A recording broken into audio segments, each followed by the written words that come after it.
we've noticed in our flips, like if the appliances are bad, just haul them off. Yeah, if you don't have the budget, have a hole. A lot of folks are going to come in, they're going to have their own appliances already, or they're just like, it's okay to buy a house without appliances. If you are, again, top tier in your market, then I would say don't give them a reason to say no and go get some appliances. But it's better to not have any than to have like gross ones. This is Spilling the Real Tea, a podcast by Sold in a Snap. Hello, everybody, and welcome back to Spilling the Real Tea. I'm your host, Eric Johnson, and today we are going to be talking about 5 different things that you can do to increase your property value by $10,000. So I'm excited. And today we're joined by Jesse and Brian Reed from Reimer Design. Welcome, you guys. Thank you. Yeah, we're super excited to kind of dive into all this and whatnot. But before we get started, I do want to thank our sponsor for today, and that is Sold in a Snap. Sold in a Snap is Central Texas' premier real estate photography and marketing company, helping agents look incredible, stand out from the competition, and grow their business. We provide photos, tours, video, and marketing, everything that you would need to market yourself, your listings with ease. Want to save time, wow your clients, and dominate your market? Visit soldinasnap.com and see how Sold in a Snap can elevate your business and listing today. Well, Jesse and Brian, how are you guys doing today? So good. Thank you. Good. Well, again, thank you so much for being on. And I really can't wait to dive into these 5 tips, but I do want to know about kind of how you got to this point and kind of who you guys are. So what's your origin story? Where did you guys start kind of the journey? Tell us about it. So Reimer Design actually started in Vegas. I grew up, my dad was a custom cabinet maker, but he would always take random jobs, working on houses and stuff like that. So I grew up doing it. So I knew how to do it. Yeah. But so when I was in Vegas and I was working, I was actually contracting with the military. Me and a friend, we just started making wooden furniture, and we're like, well, what do we name this? And that was kind of, that was doing really well. And it was just it's like a side hustle. Yeah, sure. And but there was we had some cool customers. Some like candy shop on the strip was like, make us some tables, and it was a cool gig. Yeah, it was really cool. It was a very side thing for us, but it started in Vegas, and Reimer was the street that we lived on with our friends that we started it with. Yeah, so it was just this little. Where we started, and we just kind of kept the name as we grew, and it's grown into something so different now. But yeah. So when you came to Waco, did you immediately kind of pull it into the mix and you're like, let's just keep going with Reimer Design? Did you already have like a LLC or anything? We hadn't. We were not that official at the time, but I think as we started to like flip houses and do things, so kind of how the design side came about, which is really, I think what Reimer Design is most known for now is the design aspect. I was working corporate and Brian was working full-time as a contractor on our houses. And I would show up on my lunch breaks. I would take them to go visit. Like, let's see what the paint color looks like that, I'd picked out. Yeah. And there was a couple of times where I showed up to houses and like a door wasn't the right one, or the paint color everything was like a little, he's like, well, I'm just trying to go off of memory of what we talked about. And I was like, well, why did we knock down that wall? So it was a lot of like weird communication. We were moving so fast. And to be honest, I didn't really have the time to be as involved in it as I needed to be. So, Brian got really great at rendering our designs. Oh, cool. So it was like, it kind of morphed. That's like a very short sentence to a lot of like work. A CAD system or something? Yeah, he just learned it. Yeah.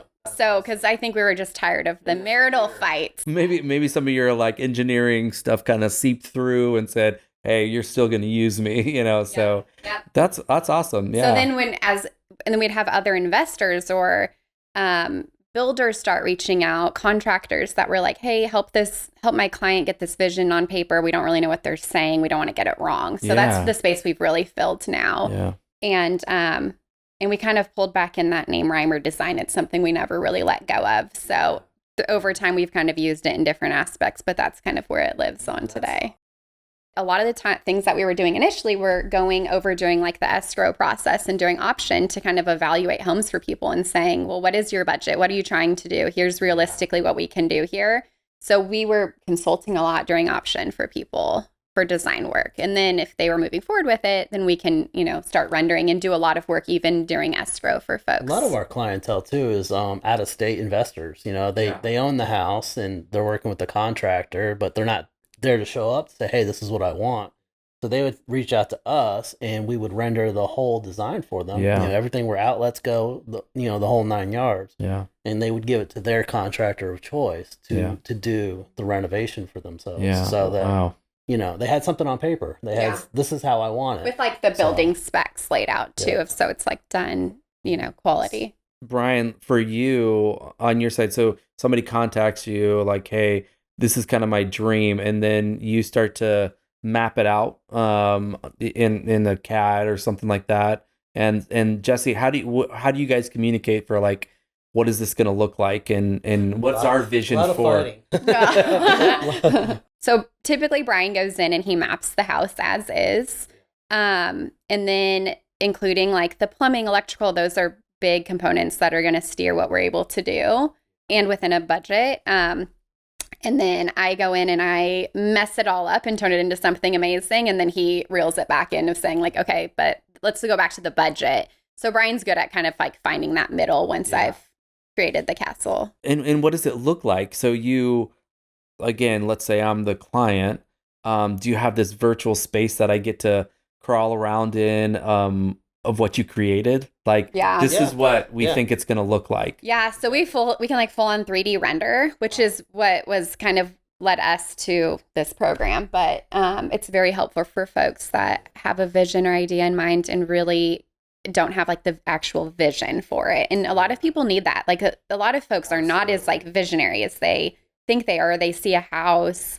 And we talk about that as far as like how design works when you're trying to sell a house or list a house or increase the value of it. Of a lot of folks just see something for what it is and not what it could be. So I think it's everyone's tip for selling a house. You want to? Yeah. I mean, paint, paint the house, paint the inside of the house, just fresh paint. Yeah. That's always. It's the fastest way, I think, to like improve the feel and vibe of a space. And it's so affordable. I mean, somebody could considering so many things that you could do. If you have the time and ability, it's something you can generally do yourself if you wanted to do that. It's harder than you think, but it's also something that you can do. You don't have to like rip the walls out, do the new plumbing or electric. You can clean up the inside of a house pretty quickly. And what I mean, for some of our listeners that are thinking about stuff like this, like what are your general go-to colors? I'm assuming bright, something that opens up the spaces. We like eggshell sheens. They soften up the spaces. They don't make it feel too sterile. But they're like livable, so it's not a flat. Yeah. As far as colors go, I mean, color palettes are always changing. A lot of bold colors and things are in, but when you're trying to like appeal to the desirability of a larger audience of foot traffic of, just don't know who's coming through your house, I would say like stick with neutral. Yeah. Like you might have like that 10% that are like, oh my gosh, that's such a cute wall. Right. But the other 9% is like, oh, we're going to change that. Right. And then you're like labeled like the house with the wall, and you don't want that. And then it becomes this thing, even though it's something small and it can be changed back to a lot of people just don't have vision. They don't realize like that is easy. And it becomes, the one notch against a house, especially if they're comparing it to something else, like just don't give it to them. Yeah. And I mean, oftentimes people do want a kind of fresh, clean slate to work with. If you can't paint your whole house, like go in and paint your baseboards. Yeah. Like that is, it's such a shocking transition and transformation to a space is just like brightening them up and clean them off and just paint them. So it makes a difference. And you don't even notice it, but you just like notice the feel. It's the vibe, What's tip number 2? Curb appeal. Yep. So anything from like fresh mulch to power washing. I think fresh mulch makes a world of difference, especially black mulch. And also relatively inexpensive. You talked about painting inexpensive relatively. I mean, it's not like you're replacing windows, or a new roof. You're doing these small little things. So mulch, relatively inexpensive, makes a massive difference. Even adding in some fresh new plants, tearing out like old hedges or something like that just look a little dated. Mm-hmm. Fixing mailboxes. Yeah. Most houses in Waco can use a little pressure refresh washing. adjustment. Yep, I think all that kind of goes a really long way, and it's all just elbow grease. It's all. Yeah. So the pressure washing driveways, the sides of houses, all that stuff, everything, all of the above. Getting down the old like wasp nests everywhere, those types of things. I mean, people walk up and it's like, do they feel like they could back up a U-Haul and move into this house today? And that would feel like a refreshing new phase in their life, or do they feel like they're going to have to get over here and do some things? Most people will be like, okay, I can just do that. That's no big deal. But when you write off enough of those things, you start to just feel like it's a lot of dings against the house. People don't want to buy chores. Yeah. Right. So. I didn't want to, but there I was. Yeah. I mean, if you want top dollar from your house, you're not attracting somebody that wants a chore. You also, it gives it this vibe of like the house is hard to maintain because the current owner is having a hard time maintaining it, whether or not that's from neglect over time or it really is just a lot of house. You just don't want to ever give that feeling. Obviously there's some easy little small things, but what should I not be overly worried about?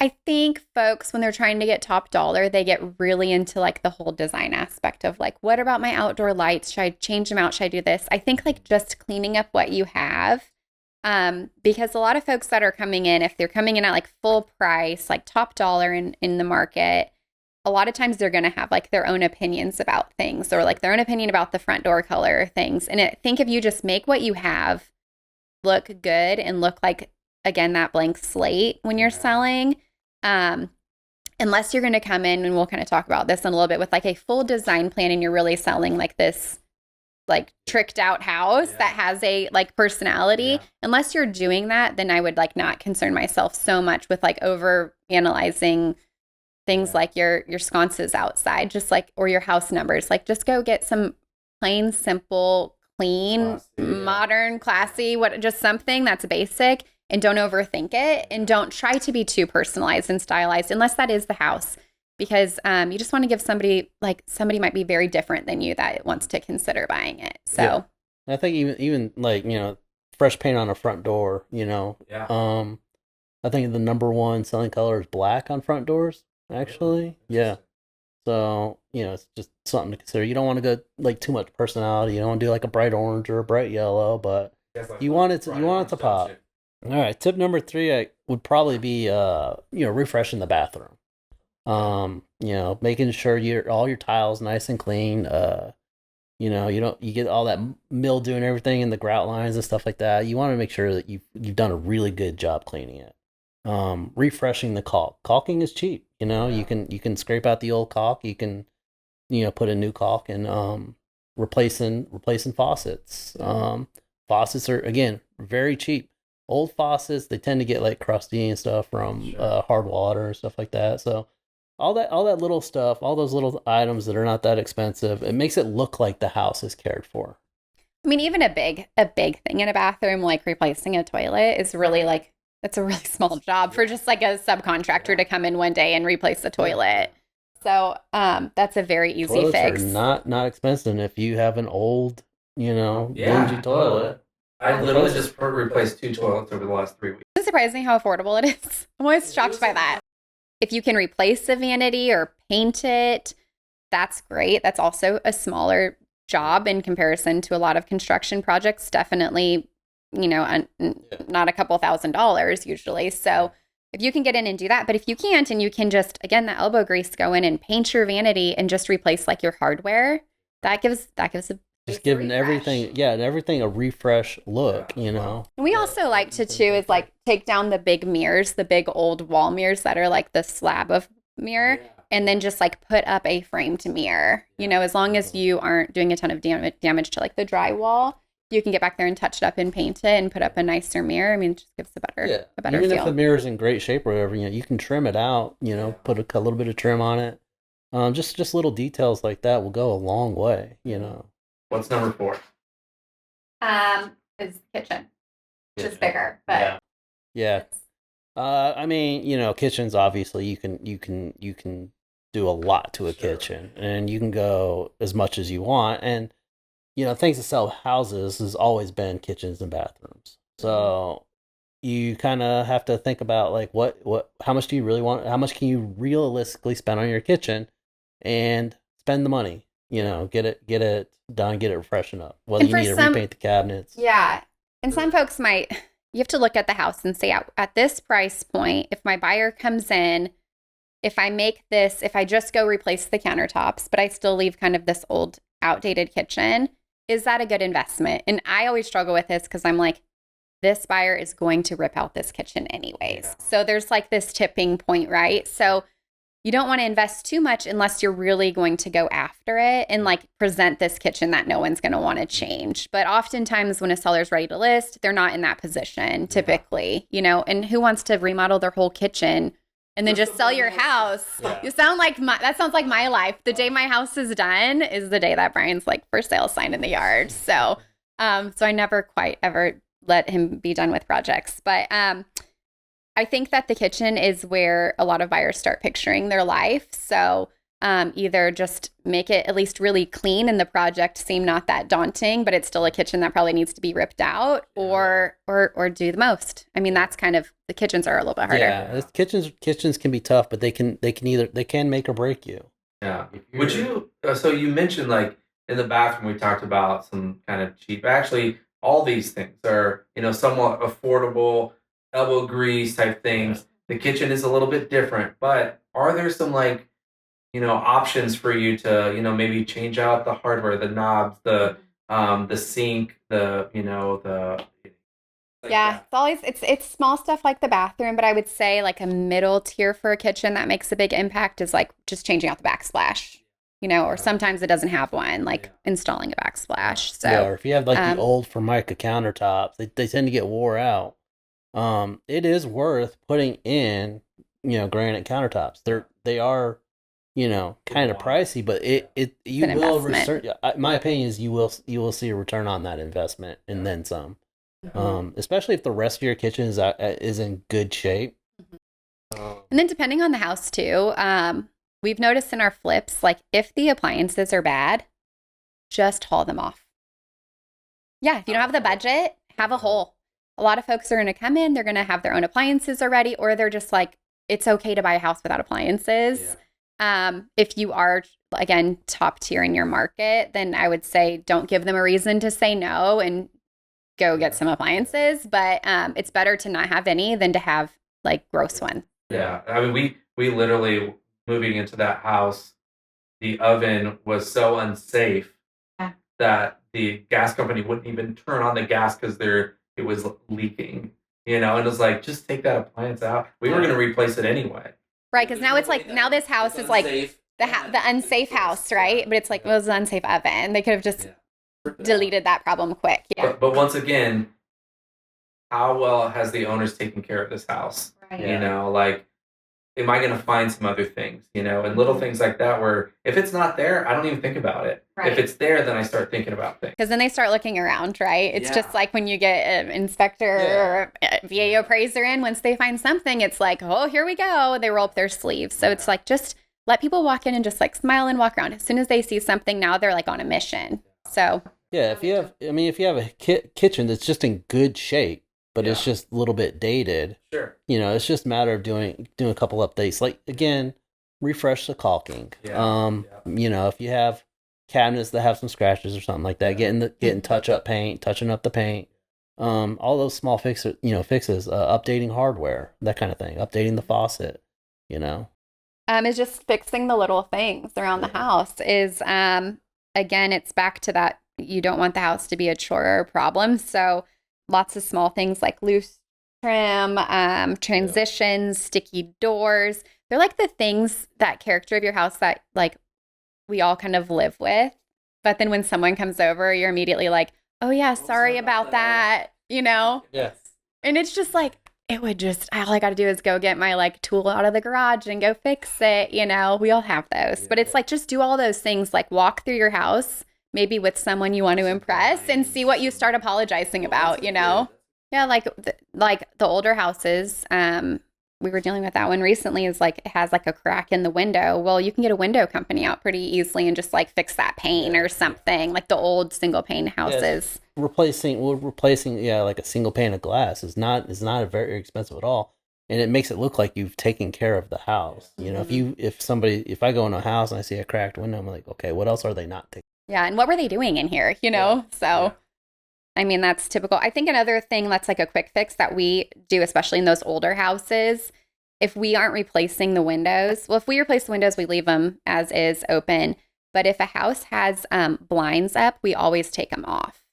So blinds are like always pretty nasty, and a lot of folks like just don't prefer them. If they are in good shape, we just leave them like labeled in the garage for them. But we just have, if it's not occupied, we have the home completely open and let the sunlight in and just make sure that the windows are super, super clean. So when they come in, they're like viewing it. There's very few times where we're like, we need the blinds up because there's like hiding a neighbor or something. But unless it's needing to do that, we open up the windows in all of our houses. 100%. Okay, so we went over 5 different things that are increase the property value by $10,000, and honestly, going through each of these has been, obvious, but also, wow, I didn't think about this, or that this could be this simple or this different, and I love, we have homeowners that listen to the podcast that, even you guys thinking about this, like, hey, like you could do some of these things without having to, get somebody in here without spending the extra money for that stuff. So, the mulch is simple. You got to get your hands dirty a little bit, but it's going to make a huge difference. Some potted plants outside, things like that. Yeah. So as we're coming kind of to the end of the show, I want to give you guys the last, few minutes. Is there anything that you'd like to leave our listeners with, or any other tips or advice before we close? Whenever you're getting your house ready for sale, you really need to come up with a good, strong, reasonable budget. How much are you going to spend on this house? And then work with a really good realtor who knows the market and knows what people are looking for, so that they can help you know where to spend that money. Yeah. Spend your budget. Spend it like really strategically where you're going to see that outcome. And, it might be a simple cosmetic fix. Sometimes it's talking to your real estate agent about like the buyer's psychology. It's identifying kind of an investor upside on your property. But talking to that team. And then once you have that budget and you have kind of that insight of those fixes that are going to be the most impactful for your sale of your house, in this market specifically, I would say do as much of it as you're willing to do on the front end, because there's a lot of houses with a lot of days on market right now. And it's hard to kind of go back and like make those simple changes. And you only get a first impression out on this market once. And those people aren't coming back. Yeah. And you want to get as much as you can done, especially cosmetically, before you go live, before you get your pictures. The last thing you want to do is have to retake your pictures because you decided now you're going to go repaint your front door, so do as much of it as you can and that you're willing to do up front. But to sit down and strategically like look at the market, look at the comps, look at not just the comps of what's sold, but what are you up against? What else is listed right now? Hopefully your agent is on the phone with the other agents and kind of talking to them about like how's the activity been and having those conversations. But once you have that strategic plan, like knock it out and then go get your pictures taken. I really like that. I really do feel like sometimes people are in such a rush to get it on the market that they, miss opportunities to make this property look as great as it can possibly look and be ready. Like the last thing you want is for somebody to rush into that house when it's not how you want to present it. So, right. That's awesome. And I think there's a lot of, especially I've noticed it from some other realtors who will try to just say, oh no, just list it and don't worry about it. But what they forget to realize is buyers they're not stupid. Yeah. They're doing their homework, and When they're comparing everything. And they're That's comparing, their job as a they're buyer. comparing everything, and they're gonna get an inspection. They're so like if you're trying to hide things, it's just not gonna be very good. Not even hide them. I think like sometimes we're all going so fast, like we're just like avoiding it. Oh, yeah, we're just saying hope the buyer doesn't care. Sure. It's like, well, the buyer cares. Yeah. They're spending hundreds of thousands of dollars. If they've seen that property, they're like, oh, that's that one property with the orange wall. Yeah. We've already seen it, and and if you went back and did all these modifications and changes, it'll still be the property with the orange wall. They will never even go if back you to the paint house. it. Yeah. Yeah. And that's it. Yeah. So. Yeah. Oh well, cool. You guys, thank you so much for spending some time with us today. What's the best way for us to get our listeners in touch with you, involved? How can we get them your information? So reimerdesign.com is our website, and then we're somewhat active on Instagram at Reimer Design. So RYMER Design. This week's tip of the week: make sure you choose a good realtor who can guide you to make great decisions that will have the greatest impact on your investment. Sold on Snap is Central Texas' premier real estate photography and marketing company, helping agents look incredible, stand out from the competition, and grow their business. We provide photos, tours, video, and marketing, everything that you would need to market yourself, your listings with ease. Want to save time wow your clients and dominate your market? Visit soldonsnap.com and see how Sold on Snap can elevate your business and listing today. And that's today's pour. Thanks for spilling the real tea with us. Don't forget to follow the podcast so you don't miss the next hot pour of real estate talk. And remember, this is just the tea, not legal, real estate, or financial advice.